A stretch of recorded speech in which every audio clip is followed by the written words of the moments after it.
Welcome back, mid-September, holiday season's over, and whilst Jerry's been looking after the plot for a few weeks, I'm now back giving him a hand, getting things prepared for winter.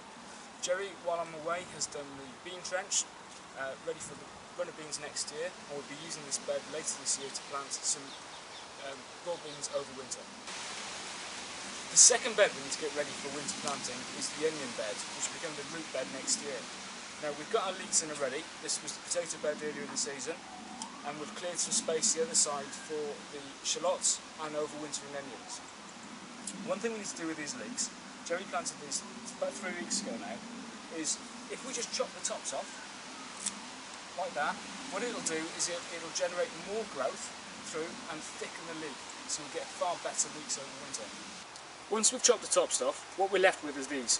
Now this might look like a waste product, but they taste fantastic. We may as well use them cooking. We can use them as replacements of onions in soups, stews, casseroles, even sprinkle on a salad. There's no harm at all. The next job to handle in autumn is the cucurbits bed. Now you can see around here we've got several different varieties of squashes, pumpkins and the likes all intertwining with each other. And that's fine because they're grown like that, they'll be very happy as such. Some of them now are dying back, and where they're dying back, it means the plant's finished producing, and it's time to start harvesting the squashes on there. And all we do is we take quite a substantial amount of the plant off, and we'll put this in the greenhouse to cure, which just means that we'll harden the skins off in the greenhouse, and it will last a lot longer that way. Some of the other pumpkins we have, the plant is still producing, the green leaves are still okay, but yeah, the plants themselves, the fruits themselves are still ready for harvesting, but we'll just harvest those as and when we need them.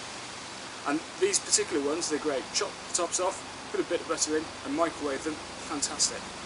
So we've harvested our fruit, we've got the marrow and our Crown Prince pumpkin that we're going to take home and use immediately, and then we've got the 2 big squashes. The plants died down, so we're going to put those in the greenhouse to cure. So we put the squashes in a sheltered corner of the greenhouse. It's still quite bright during the day, and we don't want the sun scorching them, but we do want the sun just curing the skins. So we put them in a cool corner, they'll be dry, out the way, and we'll keep checking them and keep turning them around so the skins harden evenly on each side. Just while we're in here, it's interesting to look at some other things Jerry's been doing while I've been away. He's planted our winter cabbages and winter broccoli, which is great. They'll overwinter, ready for next spring. We've got some other lettuces that can go in outside. A few other things that haven't worked quite as well. We've got the melon here, which hasn't produced. There's some flowers on it, which tried tying up, but it's looking particularly unhealthy. We'll probably just get rid of that now. And finally, one of the big success stories of this year have been the chilies.